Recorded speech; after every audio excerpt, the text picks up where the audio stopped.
Trust Your Gut, Ohana. I am Tara. Welcome to Live Yoga Channel, where we love to share modern yogi lifestyle techniques and practices. I just got done a little bit ago teaching a half-hour chair yoga live here on our channel.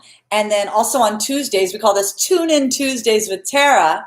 I meet here for a Q&A meetup group to discuss all things digestive wellness. I'm Tara, also known as the metabolic therapist, and I help women that are struggling with digestive stress.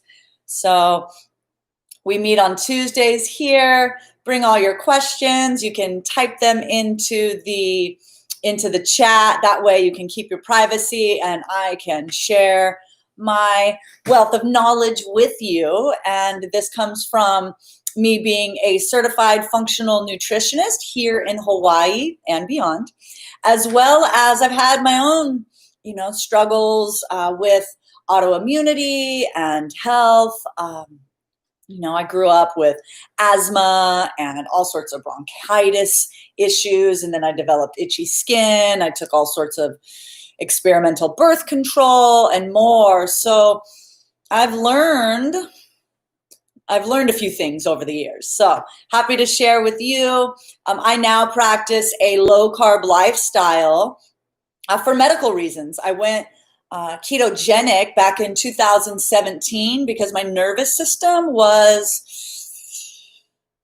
wreaking havoc, and I believed that my long-term vegetarian lifestyle was the diet for the planet, for myself, and over time I was malnourished. So it was no bueno for me. So I had to go another way, and I went ketogenic because it was prescribed by my doctor. My neurologist wanted to give me pharmaceuticals that I wasn't so excited about because of how addictive they are and because they're not always effective. So he finally told me about a lifestyle, and it was, low carb, ketogenic. So I went full force in, and since 2017, I've had to adjust some of the things in my day-to-day so that I could feel grounded, so I can, have ease out in, social situations and dining out. And I love to share how I've tried a variety of ways to soothe myself as well as feel comfortable around family and friends, because it's simply different. And so today I'd love to dedicate our time together to talk about food and our emotions. Have you ever found, they talk about like women who, when they're, upset with a heartache or heartbreak, they'll go through like a pint of ice cream, and it's kind of joked about, but it also lends itself to where it's almost okay in society to take our emotional state and use something outside of us to self-soothe. So today I'd love to hear your questions and talk about some of the strategies you've used that maybe have worked or maybe not have worked, especially when it comes to food and our emotions. All right. So maybe you have tried the lifestyle habit that has grown in popularity over the last several years. I'm going to primp a little bit here on camera. Still getting new to this. Intermittent fasting. I've had clients and people tell me that, although they like the idea of a compressed eating window, it's also known as a compressed feeding window. So maybe you stop eating at 7 p.m., and then you sleep, you go to bed a couple hours later, and then all night you're still fasting, so that in the morning, maybe you wait, 13, 14 hours, maybe even up to 17 or 18 hours to keep your body in a fasted state.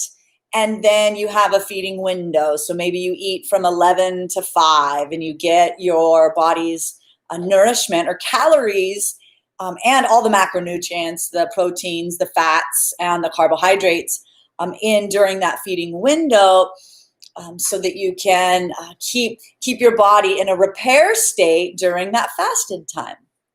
Now, it all sounds good on paper, but when we start implementing it, all sorts of issues come up.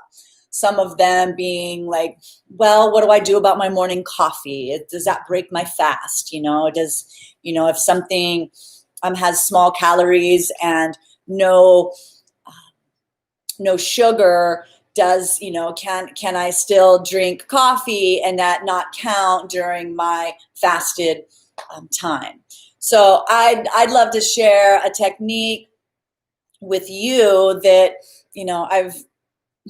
I too love my morning bevy, and the best way to find out, like, does this break my fast, is to basically test your own blood sugar.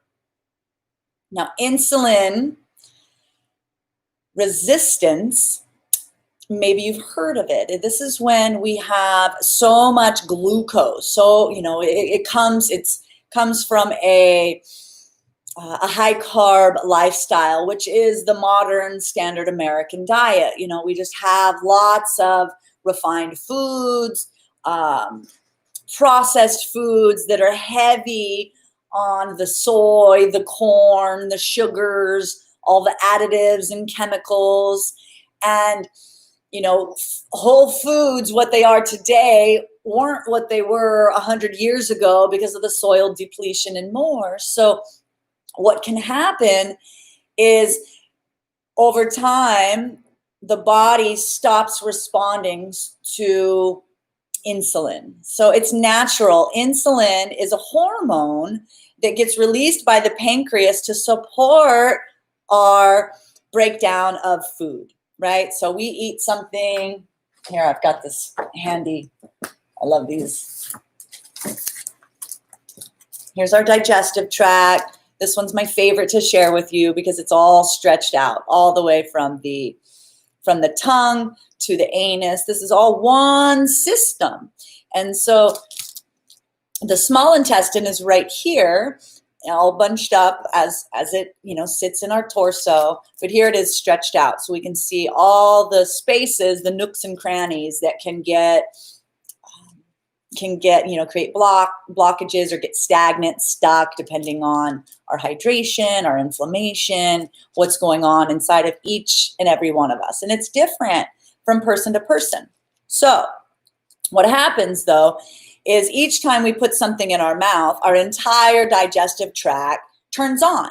It's like, technically, even if we're eating the best foods ever, as soon as we put something into our mouth and we start chewing it, right, the enzymes from our tongue and our saliva and chewing, it helps to start the breakdown process, because the body sees, it interprets us taking something in as like an invader. So it goes to break it down and then identify, and place it accordingly through our body where we need it, and then get rid of that which we don't, right? And that's how a healthy, functioning digestive system works. So what happens, though, is once the food gets chewed up, fully masticated, goes down to the stomach. It's a really high pH, acidic organ. Each of our organs have a different pH level, and the stomach is designed to be highly acidic so that it can break down and burn off bacteria, molds, toxins that may not be so great for our body. And then as it moves on to the duodenum, getting passed on to the small intestine, the liver, gallbladder, and pancreas work together. And it's the pancreas that releases insulin.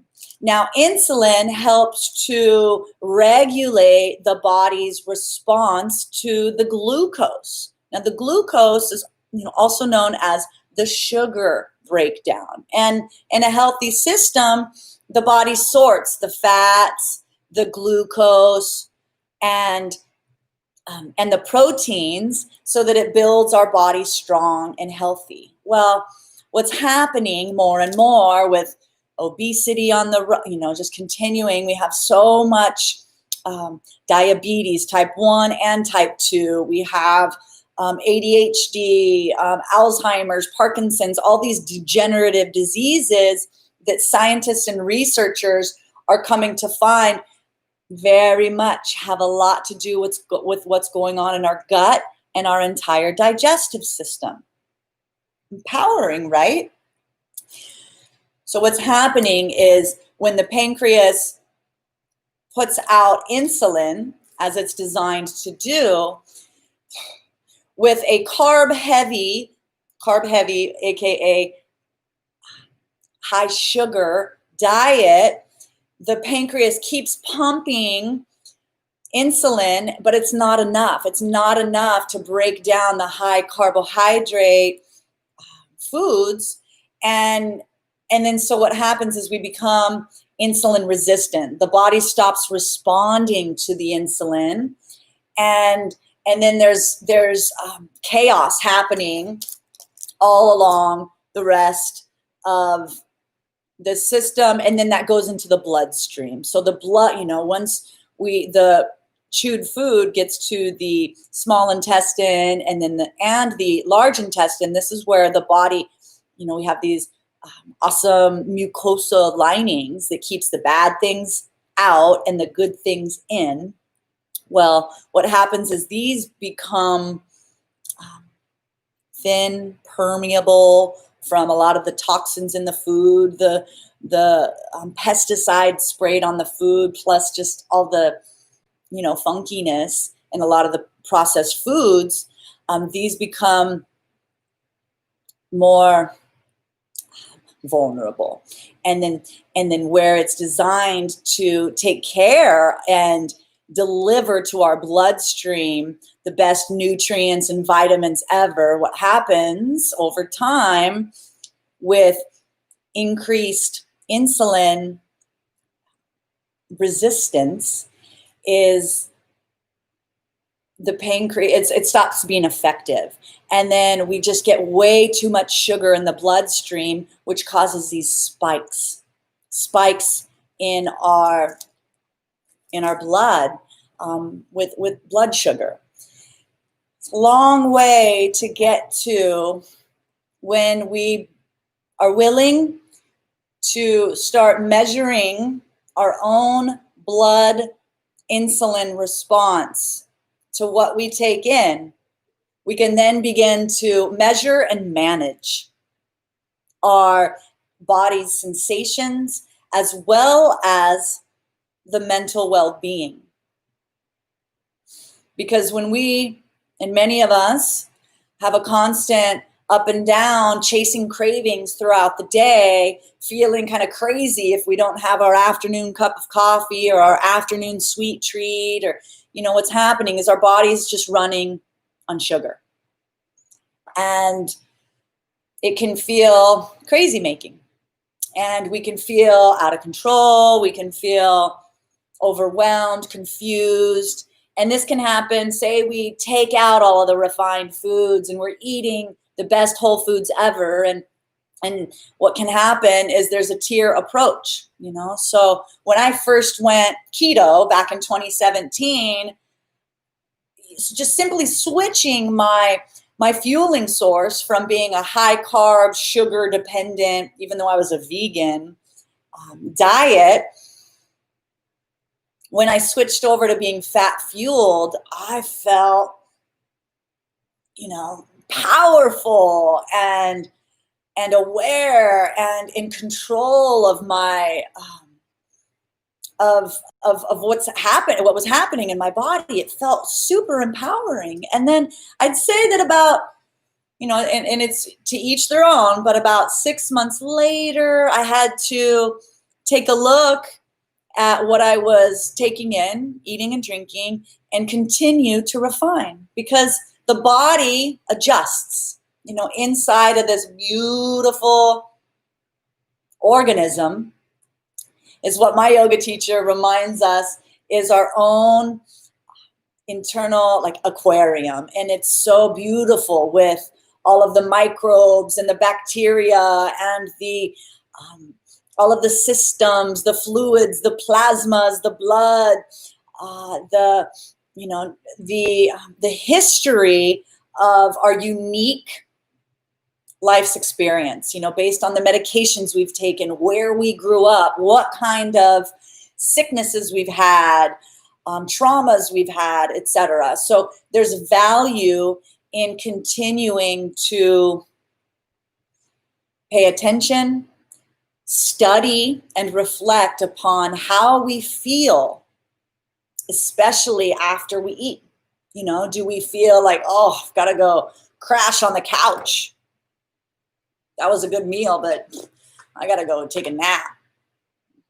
That could be telling us that we're on that crazy train of high sugar, high glucose in our in our bloodstream, primarily from our diet. However, if we eat and we feel strong and satiated and ready to go, and we don't have that like, ooh, I've got to end with something sweet, that's a big deal. And I've gone there. I have loved my chocolate bites at the end of a meal, having a sweet treat, having a sweet drink. And there's something to be said when we don't have that craving for dessert after a meal. Have you ever experienced that? What might it feel like for you? All right. So, as I mentioned earlier today, I said, let's talk about the emotions, because during the self-reflection, the changes include elimination. So when I first went low carb, I got to be honest, I had already been a vegan and I wasn't doing breads and grains. I've been off of breads and grains for years, so I don't crave them anymore. Yet I had other cravings, especially the afternoon, piece of raw cheesecake, made from cashews and lots of honey and all sorts of dates in the crust. So I had to eliminate those sweet treats out of my diet, and I'd have to say it was challenging mentally, because I felt like I was missing out, and that was a way that I provided sweetness for myself. And I wouldn't say that it was easy, and it was definitely like, it took a good month, and then it would come back even more. It's definitely, it's a true grieving cycle. And without diminishing,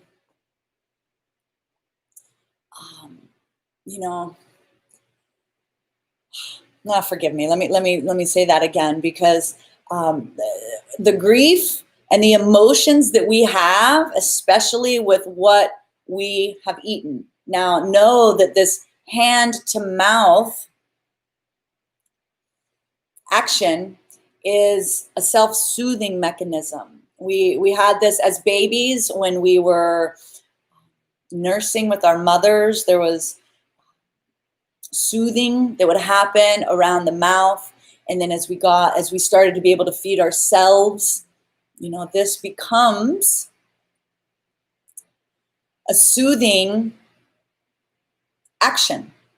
So then when we switch that up, now for me, what's helped is switching it out and getting like water with electrolytes in it to make sure that I'm hydrated, or I'll get a bone broth latte that's full of rich minerals. And part of my strategies have shifted to include liquids that are nourishing and soothing along this entire digestive system, so that I'm repairing the mucosa lining, and I have easy, we call bioavailable nourishment, so when there's liquids, it's easy to absorb and my body to take it in as nourishment, as opposed to the big kale salads I used to eat. And I believe that, hail to the kale, kale's the best ever. Well, I would sometimes get really bloated and just not feel full or satiated. And the kale was actually causing stress to my system. Now, I don't want to project upon you that same thing is happening for you. What I want to bring back full circle is, first taking out some of the high offenders, like the processed foods, the PUFA oils, which are the canola oils, the soy products, the what are those called? Those impossible burgers, all of the plant-based bullshit, pardon my languaging, but they're so chemical ridden. There's even sawdust in these impossible burgers. I don't know how that gets passed on to be sold as consumables, but there's a lot of dollars from big agricultural food companies like Kellogg's and General Mills, Nestle. Some of these big corporate entities have a lot to gain from keeping Americans and Westerners on the crazy train of corn and soy-based meals, because that's the farming. So that can go in a whole other way. Please watch Kiss the Ground. It's amazing, and it'll educate beyond measure, give you some insight on the big agricultural industries and their benefits behind it, which are not looking out for our best health. So with letting go of some of these foods, though, many of them, there becomes emotional ties. And I'd say, this year I cut out nut butters out of my diet, because I was sensing, like, although, a scoop of almond butter, or at Costco, they have that nutso, and it had the chia seeds and the Brazil nut butter and these things, I was finding like I was feeling off. I was sensing I might have an allergen to this, and I'm not sure if it's almonds or pecans or what. So let me just cut out the nut butters. It was not easy. I was craving. I really wanted them. It felt unfair. How come I can't have my nut butters? Ugh.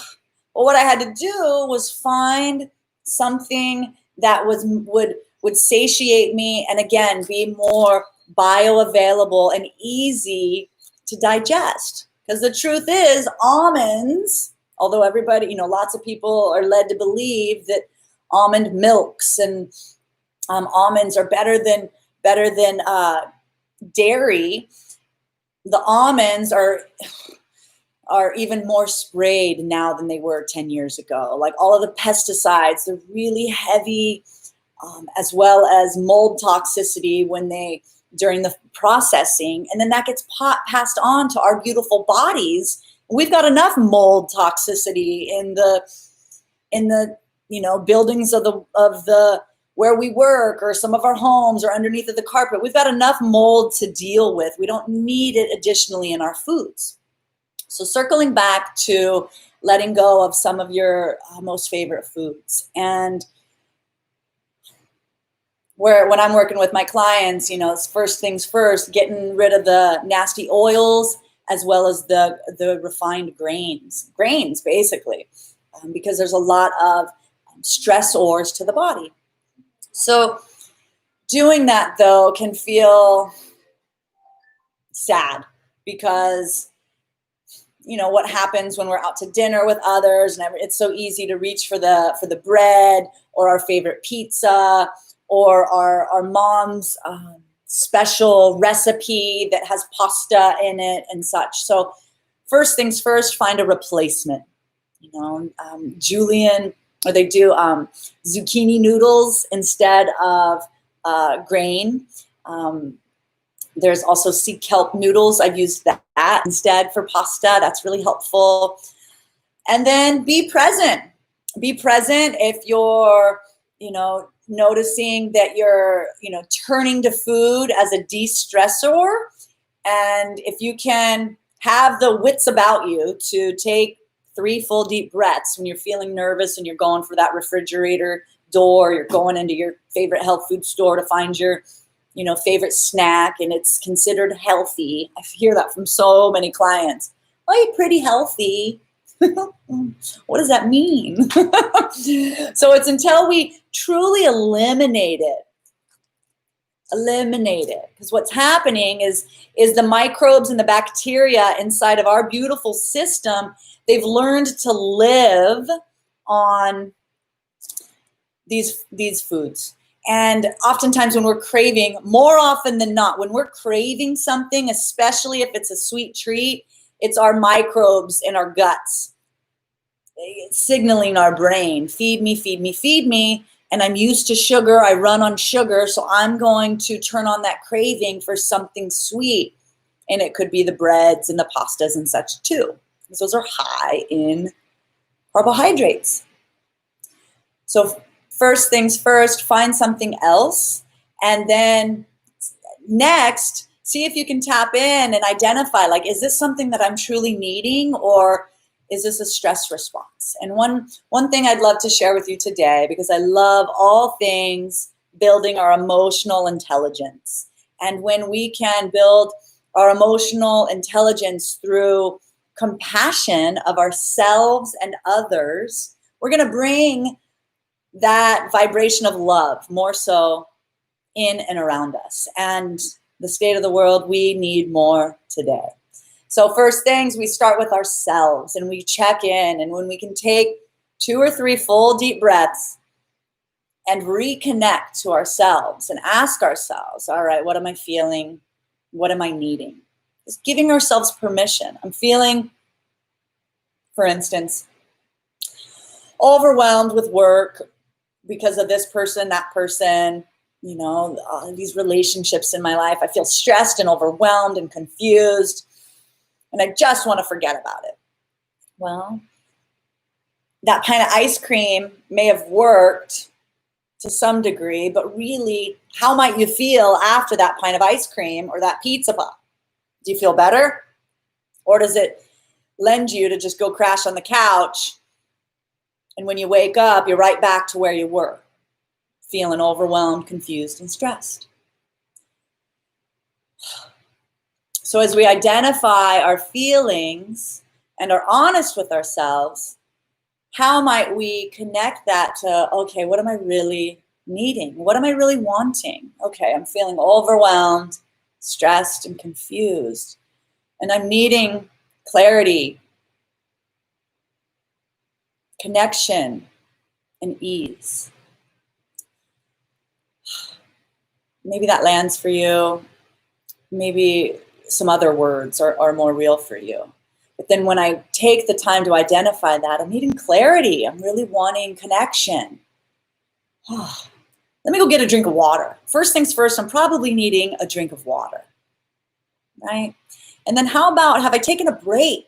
Have I gone outside and looked at the sunshine? Have I put my feet directly in the earth? Have I done any grounding by connecting to the earth's vibrations? It helps to soothe our nervous system and bring our circadian rhythm back into harmony with nature. Nature heals, hands down, every time. So I invite you to go get yourself out in nature, spend some time there as a dessert, right? And then if you choose, no, I'm going to go for that pint of ice cream or that treat or that XYZ, do it with permission and do it fully in love for you. Because if we go against what we've identified as being true for us, then when we reach for that food, what it's doing is driving home the idea around punishment or checking out, or it's just building more of the negative connotations, right? To keep us on that crazy train of shame and guilt. All right, so wanting to empower you with some techniques to get in touch with yourself and connect to what is really going on for you. Let's do another situation. Say you're at a birthday party and they're, passing out the food, and there's something that you're trying to stay away from, and you don't want to deal with the pressure that sweet auntie, oh, just try my potato salad, or oh, this is my favorite recipe. It can feel awkward and uncomfortable to, go into your whole story. You can say, like, I'm doing an elimination protocol, and that's not on my diet right now. And oftentimes people are like, oh, okay, thank you. Well, here, try this. That's if you want to be upfront and honest and move right along. Another tactic is, take the scoop on your plate, put it to the side, and just don't worry about it. But what I want to acknowledge is that there are social pressures, especially when we get together with friends, and, we meet on the accepted norm of using food to de-stress. So I love to bring back the idea that we eat for fuel, right? Also want to bring in the idea that when many of us are practicing this compressed feeding window, and I've heard women say, some men too, that, oh, it makes me feel kind of crazy during that feeding window because I just want to eat. I want to get it all in. And so this is where, again, practicing connecting to ourselves, as well as finding hearty foods. I'd say break that fast with fat. It's super important here. If we break our fast and we just go into chips and salsa, well, those chips are really high in carbohydrates, and it's going to turn on those hunger hormones and be harder to satiate. Now, a fantastic tip is to break that fast with fat, and that could be with an avocado, with some olives. What are some of your favorite fats? And when we break our fast with fat, what happens is the natural hormone of satiety, which is called ghrelin, it comes much sooner, so that the body feels satiated. And oh, what a relieving feeling to, after our meal, to actually feel strong with our wits and, ready to move on with our tasks for the day, because again, we eat for fuel. All right. Well, I'd love to hear what's real for you, what kind of things come up. We're going to continue these conversations. Just know that we meet here on Tuesdays for a Trust Your Guts Club, and we share all things digestive wellness. So I'd love for you to join, write what you've liked. If you've learned anything today, give us a thumbs up, subscribe, set the reminders for next week, join us. Let me know what you'd like to discuss, learn more about. So happy to help. Also, check out my website, themetabolictherapist.com. I'll put it right here. And this will be where you can learn about my metabolic makeovers, so that I can help train you to customize your life, your diet regime, so that it can fit with your lifestyle and your work and so much more. Let's get off that crazy train and let's take back our insulin sensitivity. We want to be sensitive to insulin. When the pancreas releases insulin, we want our body to respond. And as our ancestors, as we've evolved, insulin sensitivity is one of our biggest strengths. I really want to drive that home. Because whether you're obese or frail, maybe too skinny, there's an alarming statistic that over 88% of Americans are battling with some sort of insulin resistance. So there's metabolic dysfunction. There's, what's happening inside of each of our cells isn't as it's designed to be. Either we're getting too much or too little of an essential substance. So reclaiming our insulin sensitivity and getting off of that crazy train can help bring ease to our mind and heart, and help as we ride this journey. We step along this path to find the most perfect protocol, diet, and lifestyle for each of us, which it's unique. So thank you so much for joining. Like if you learned something, subscribe, share with your friends. It's an honor to be with you. A hui ho, aloha.